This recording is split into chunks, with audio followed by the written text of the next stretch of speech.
I'm excited to have Amanda Cardenas here today to talk about a very big question. A huge question, really. What can teachers do when students aren't doing the reading?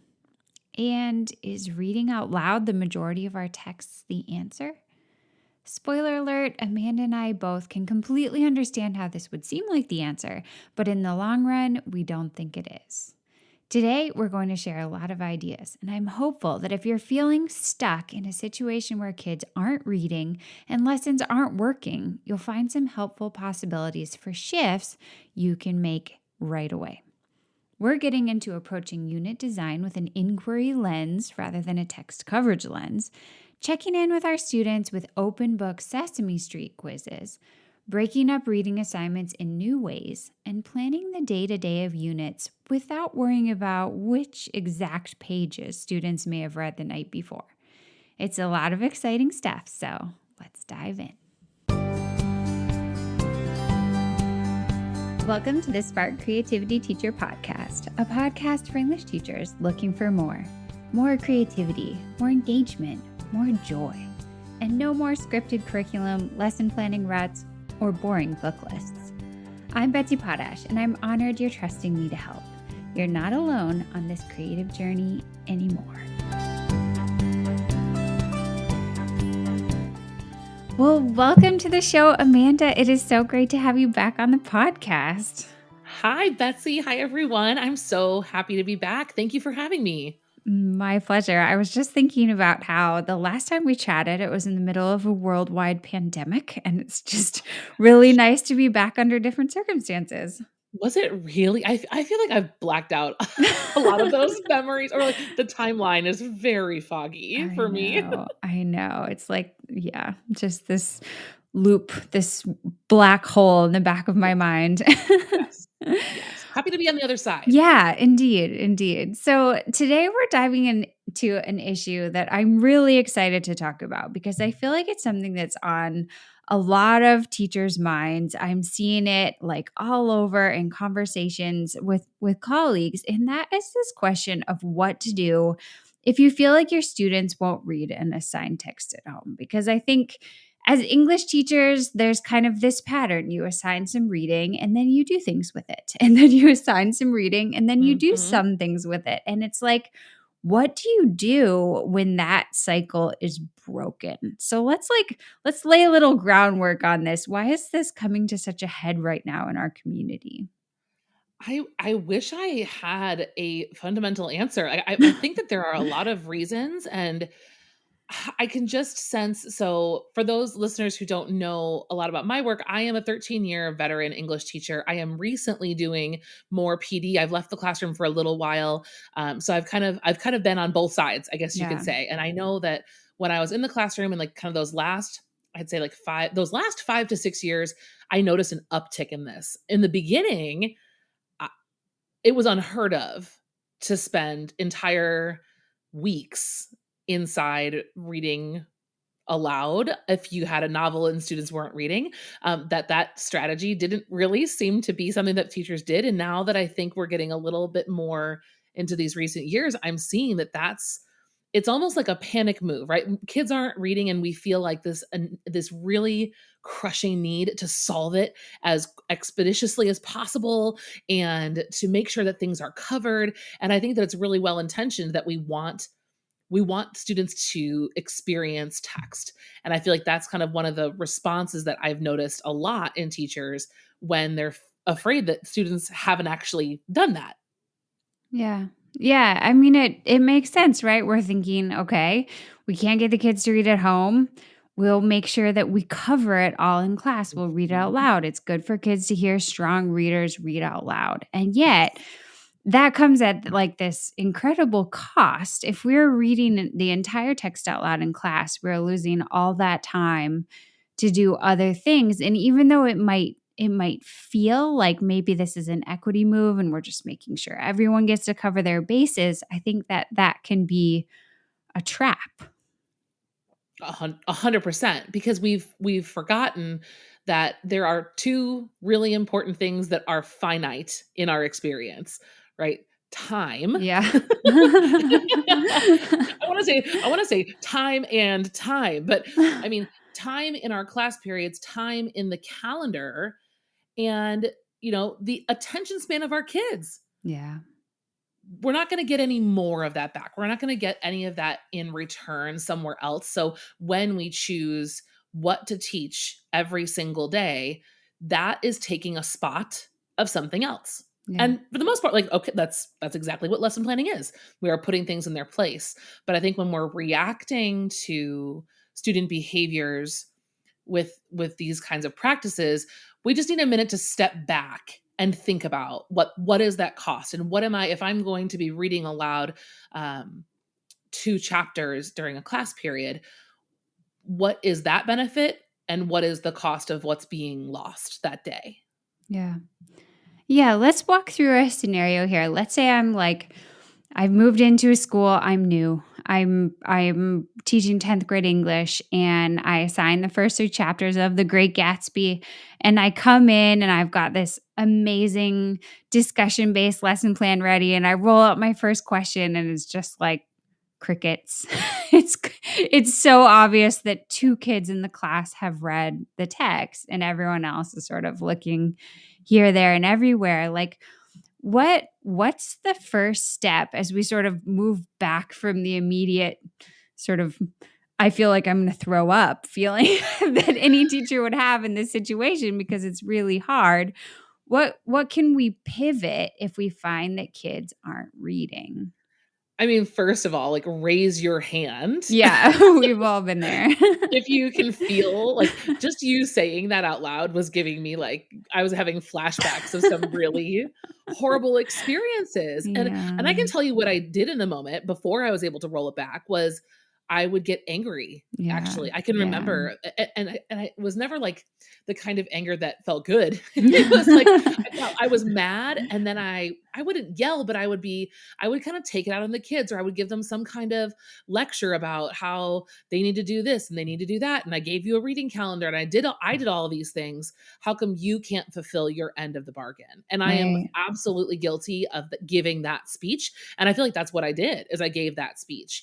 And then I might, you know give them a quiz, right? I might double down on my Right. Right. my strictness, or my punishment, to make them really feel it. But then, what happened after they read 4, 5, and 6? The exact same thing. Yeah. Right, because punishing kids with assessments doesn't really change behaviors. Yeah, maybe they, Um, get deeper into the online summaries.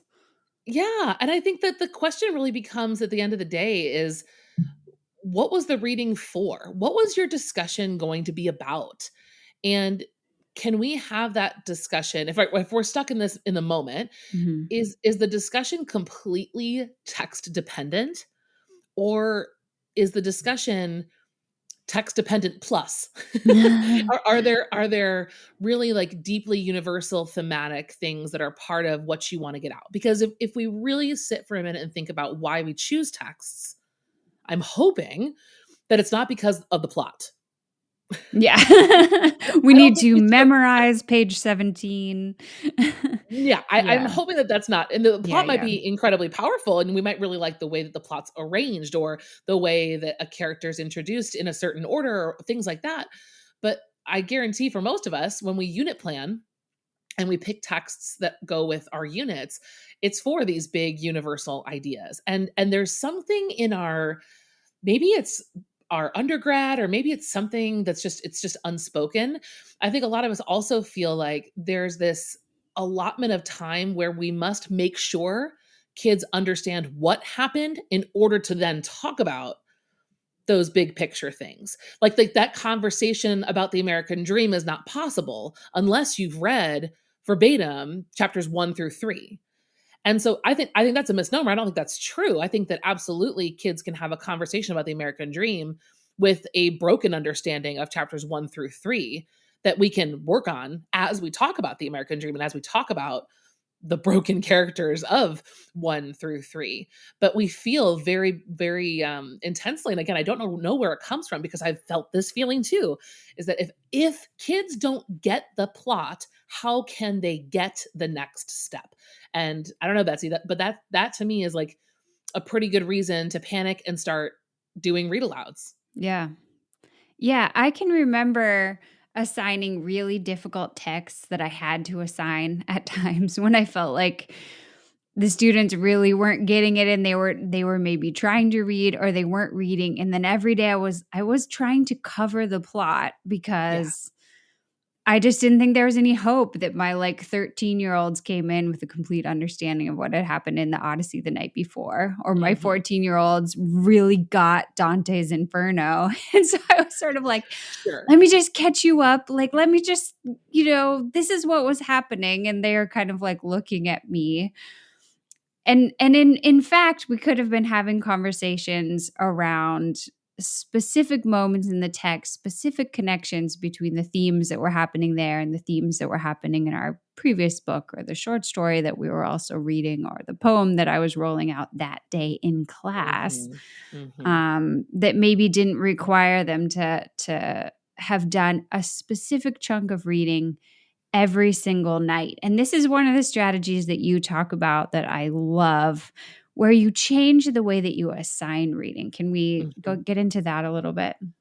Yeah. So there are a lot of, I think, pieces that can move this experience into a much more healthy place, and one of Yes. those for me Let's talk is about that. yeah, let's talk about the solutions, because I think everyone's felt this struggle, and I guess I don't know if we're going to talk about it later, Betsy. So excuse me if I'm jumping ahead, but I do want to say, because I feel the need to consistently apologize if I'm hurting anyone's feelings about this, because I do know, and the teachers that I care about and work with, like, they feel very deeply about read aloud and reading to students, and I don't want anyone to walk away from this interview thinking that reading aloud to children is inherently bad. It is Oh, absolutely no. not bad. Oh, no. However, when we talk about the developmental needs of, like, our secondary learners, is that that need has to be balanced with those other needs, right? Of critical thinking and analysis and synthesis and these other kinds of skills. So that's really where the heart of this comes from, is how can we make sure that we're not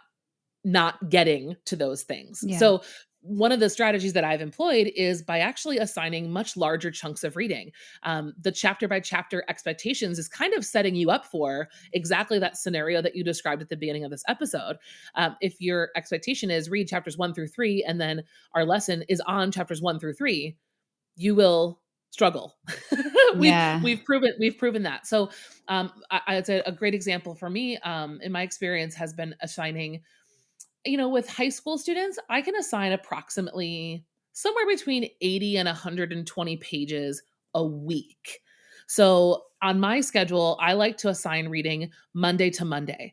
That ensures that students have the front end of the week, right, to get whatever they can get done in the evenings and lunch hours. We talk a lot about, like, having a habit of reading. We find pockets in our own day to find time for reading. It also guarantees them a full weekend.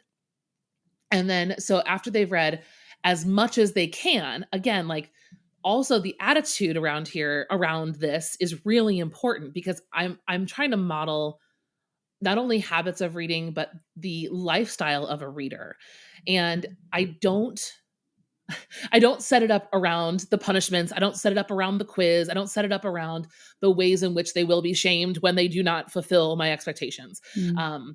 But I give them that breadth of that space to read as much as they can in, like, let's say Fahrenheit Part 1. Fahrenheit Part 1's about 60 to 70 pages. I want you guys to read Part 1. And then they have the flexibility to read in their own schedule, in their own time. They have the flexibility in that time to say, "Hey, Miss Cardenas, it's Thursday. I started pages like 1 through 10, but I'm really stuck here." I can troubleshoot with them on Thursday, well Yeah. before the due date, right? So I'm kind of giving both the students and the teacher room to catch those comprehension struggles if that's what's happening. It gives students the real life chance to practice time management and to practice, setting their own schedule, which is hard. And this is not going to be sunshine and rainbows at the beginning, but eventually over time, the more that I give students kind of this space, they relax a little bit. Yeah.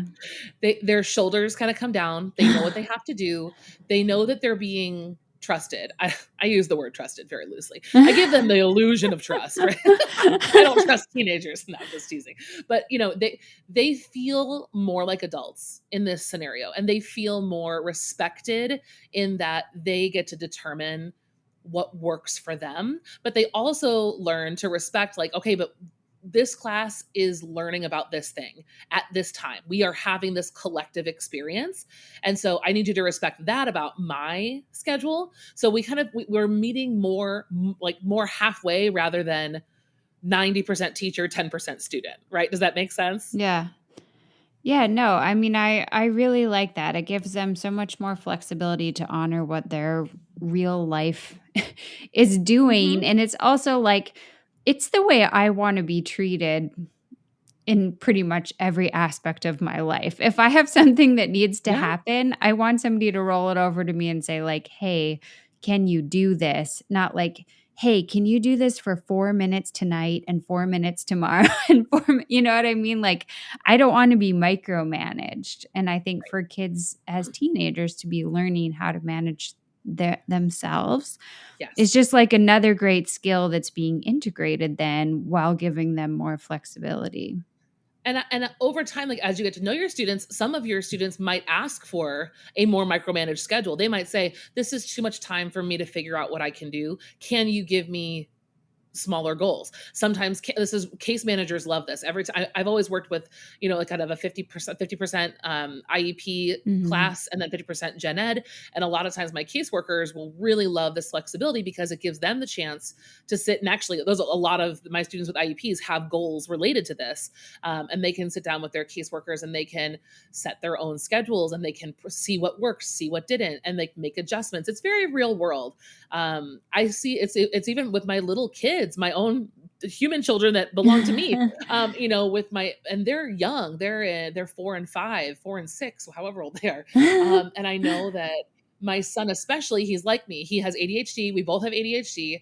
And if you've ever worked with someone that has ADHD, they might also have these kind of defiant behaviors. And I cannot tell you how many, even as an adult, like as a grown woman, how mad I get when someone tells me what to do when I was already planning on doing it. When someone Mm. comes in and says, there's an actual word for it. Like my therapist talks about it, like, but it's like ADHD defiance or something. And so I just think about that as like, maybe it's not only people with ADHD. I think a lot of people, when Yeah. they're working to get better at what their skills are, they're working on themselves, they're working on doing all these things. The minute you come in and you say, did you do it? Did you do it? Are you on page 7? Are you on page 17? Are you on page 34? It's also a lot for you to manage as the teacher. Yeah. It's a shift in the culture of your classroom. So I'm assuming people are like, okay, fine. So Monday to Monday. So on my Mondays, I do give an assessment. The assessment I give, though, is a relatively open-ended assessment. I give something called Sesame Street quizzes. I'm waiting for Sesame Street to come, like, copyright trademark police me for it. But I learned this in my undergrad. I learned it actually during student teaching, and a Sesame Street quiz is my go-to. So the quick and dirty of Sesame Street is I give my students 4 items, 3 of which are connected, and the other one is an outlier. So I might, if we go back to a Gatsby example, for whatever, let's say chapter 2, I might give them a quiz that says question number 1, Daisy, Jordan, floating, red. So the question is, Ooh. which 3 are connected and why, Yeah. and which one is the outlier and why? So there are definitely details in there that are comprehension level, right? Like that you have to have read to know what what is floating, Yeah. who is Jordan, What does it and who have is to do with Daisy. anything? But yeah, exactly. And like, could you look those 3 things or 4 things up individually on Spark Notes or ChatGPT or whatever? Sure, you could look them all up, but like it takes a reading of chapter 2 to be able to put the pieces together. Yeah. And what's really cool on the back end of grading these is that you really get a sense of not just did kids read or didn't they read, but are they putting the pieces of the story together? Yeah. And that's much more useful information for me anyway than did you Google it really quick or get the question answers from somebody else the class period before. So I do ask a handful, maybe two or three Sesame Street quiz questions. And that really just kind of gives me information for the rest of the week of what we want to tackle. What were the things that were really clicking and what wasn't? Yeah. Yeah, I love that. The Sesame Street quiz is such a cool concept. So Mm-hmm. so easy to adapt to like so many different types of readings and just Totally. the way it evades the kind of pre-reading online. It's just Yes. amazing. And I let the students, I tell them, I said, it's open book. I said, and I also don't assign annotations. I don't assign anything. I say, write whatever you want in your book, listen to it on YouTube, do whatever you want, bring whatever notes you have. The more you have, the better. I want you to be able to put it together in your writing because it's really a writing test Yeah. because it's hard to synthesize those things. Yeah. It's easy to multiple choice circle an answer, but it's hard to explain the relationship between these things and then to defend, to argue why something doesn't belong. So I let them, and they have the whole class period to work. They when they finish, they can continue reading. But it really just is, again, like contributing to this culture in my classroom around reading. It's not a gotcha quiz. It's not a haha, you didn't know that. It's okay, you did see that, you did see this, or maybe you understood these things independently of one another, but now I know, like, okay, so we have some work to do with connecting or whatever that might be. It's not meant to be punishment. It's meant to be information for me to make decisions for the week coming up. Yeah. Mm-hmm. Yeah. Well, I feel like we're like deep in some really good weeds here, and I'm just going to pull back a little bit and review. So like we have this issue, our kids are not getting through the reading. And so we sort of take a step back and we push that reading into larger chunks Monday to Monday or whatever works Mm-hmm. in the school culture that you're in.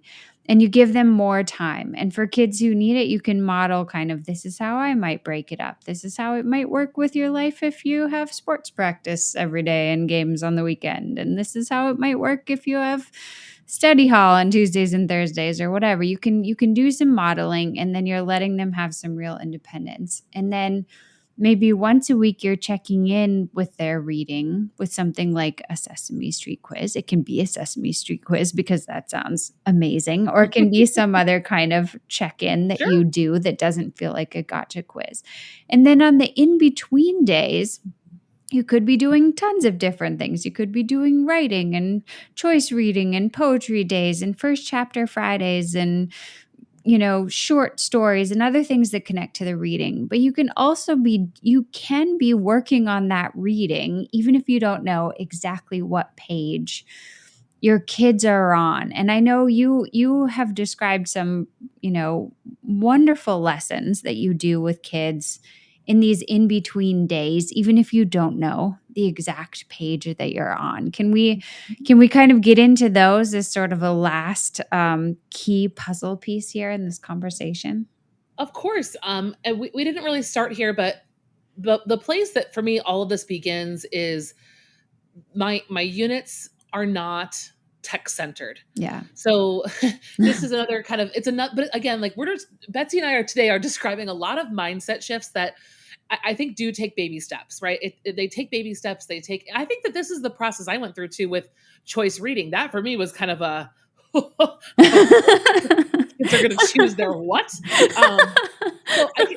I can totally empathize with how ridiculous a lot of this must sound at first listen, but bear with us. So for me, a unit is not tech centered; it's question centered. So I don't teach to kill Mockingbird. We're not talking about Mockingbird right now. I don't teach a Gatsby unit. I teach a unit called "Is the American Dream More Likely to Inspire or Destroy Us?"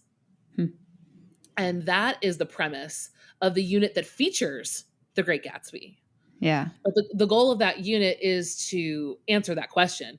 Is the American dream more likely to inspire or destroy us? And by the end of the unit, my students need to have a pretty sophisticated, complex response to that question with evidence from Gatsby, with evidence from poetry, with evidence from supplementals, with counter arguments, rebuttals. Like, it's an argumentation unit supported by literature, nonfiction, and all these other things. So like when when and if your desire is to let your brain enter that space, it's again another relief, because the students also know that their reading has a purpose, right? Reading Gatsby, the purpose of reading it is to inform our understanding of the American dream and its either nefarious ways or its inspirational ways.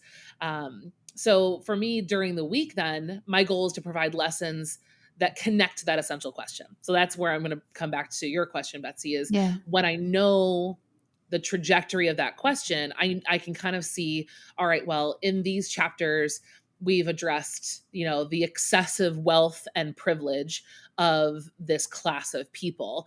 Maybe we want to lean into a close read about that and really kind of dig into some of the literary work that Fitzgerald is doing. So close reading for me is one of those go-to lessons. Close reading is the type of lesson where you can guarantee everyone read, because you're going to read that scene, that moment together, and you're going to work through it over and over and over again. And everyone's going to move from comprehension to some deep level analysis within the class period, because you've cut the piece, you've cut it to 3 paragraphs that really do that for this text. So close reading is absolutely a go-to. We'll begin with the passage, we'll do our highlight and our annotation, we'll do whatever the lesson is, but it always ends with checking in on that essential question, right? So what does this scene contribute to our understanding of that EQ? Mm-hmm. And so that's really, really key. And then the same would go for any other lesson during the week. Like you've mentioned earlier, whether we look at a poem, maybe that poem might be in contrast to the scene that we close read. Maybe that poem might just add a voice that's missing. Mm-hmm. That's one of the biggest problems with teaching a Gatsby unit is if there's a lot of things missing from that story, a lot of Yeah. voices missing from that story. So if your unit is more centered on the question, I can introduce, Harlem Renaissance voices. I can introduce other feminist voices from that time period, the opposites of Daisy. I can do argumentation types of lessons where I just I have something called, I call it the spare change game show, but basically the idea is kids flip a coin and then they have to debate a statement. So for Gatsby, one of the statements that we use is Daisy deserves the reader's pity. Huh. And so Ooh. right, right. And so again, like this lesson is not going to give you that sinking feeling in your stomach because nobody read. Because what matters is that they read something, and even if they haven't read something, we've close read enough together, we've talked enough together that they can have an argument about this.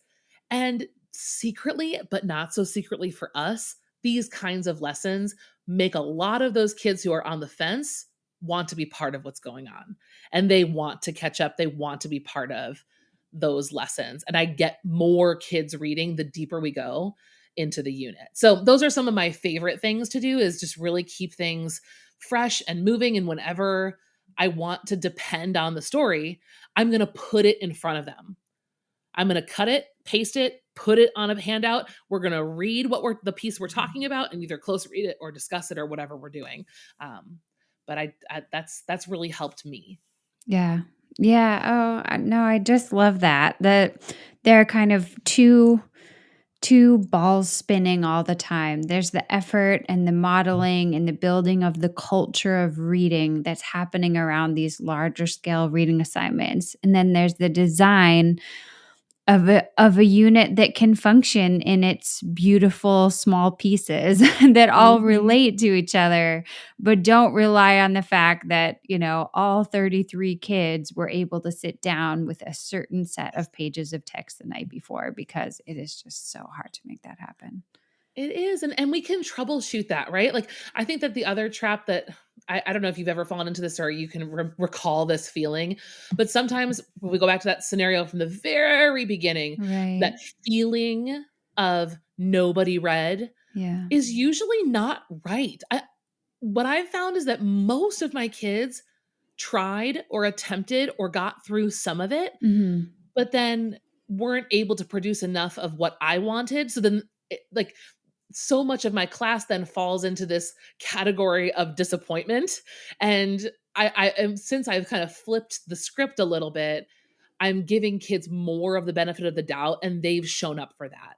And that's, what, show me what you can do, show me what you do know, is a much healthier, um, it's a much healthier experience for everyone. And I know that like it changed my stress level. It changed the feeling of the class because students were excited to talk about what they did know. They weren't ashamed. High achieving kids don't always finish their reading, and high achieving kids, will also be desperate. And this is not just about kids who are quote unquote, I'm not a reader, I'm not going to read. I know those kids too, but we can, when we ask them to show up with whatever they can, and then we reflect after that assessment on what happened, it's just like an actual adult way of moving forward rather than a punitive one that I relied on. I didn't know what else to do though back then. This took a long time to figure out, and it's not easy. Yeah. Yeah. No, I want to personally echo what you said before. Like, for anybody who's ended up doing some reading out loud, there are obviously reasons for it, and it comes from this really caring place. And we're just kind of presenting, maybe there is another way that's going to be better for you as a teacher and for the kids in the end. And I can say for sure, like there are wonderful times to lean into a read aloud. If we're talking about Gatsby, let's keep going. I never assigned chapter 1 to go home. Oh my word. Think about like what was Fitzgerald thinking? Like chapter 1 is the worst chapter of that entire book. And if I want my kids to buy in, I am not sending them home with chapter 1. Nick just kills me in chapter 1. And I think, for me, that made sense. So when I do Gatsby, a lot of times we'll read chapter 1 together. We'll start together. Yeah. No problem. So we'll do chapter 1 together. I show them the art of the skim, right? We get to some of these parts where Nick is rambling and I say, guys, it's okay. If your mind just needs to do a little skedaddle until the next part where it picks back up again for you. That is a very normal thing that adult readers do, is that they don't read every single word. Why do we make our kids read every single word? Well, because they're afraid there's going to be a question about it on the quiz on Monday. So I try to model that for them. Like, it's okay to skim a little bit if you're feeling like you're losing steam. Reading momentum is real.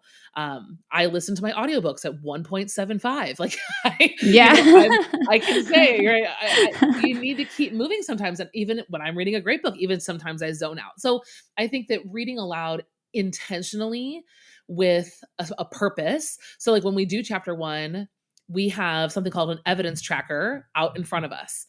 And so we're looking at this American Dream question, and I will read and read and read, again, not stopping every sentence. I will read a lot, and then we'll pause and look back. Okay, so what's the conversation? What do we see here about the American Dream? What do we know about this guy, Nick? And it will kind of do something like that. And that's great. But that for the entire unit, I know it's wonderful to experience some of the moments with kids and like all the plot twists and like to be there together. So pick those Yeah. moments to read together. Yeah. Close read those moments. I mean, that's awesome. You should totally do that. But remember like how awesome those other days can be with an argument game or with reading a poem that makes one kid, want to go home and write his own music. Like we don't want to miss Yeah. those other opportunities. And English, we have a harder job than anyone in the building in terms of content, between reading and then all of the genres, writing all of the styles, research all of the things. We already are pressed for time, right? This Yeah. thing that we only have so much of.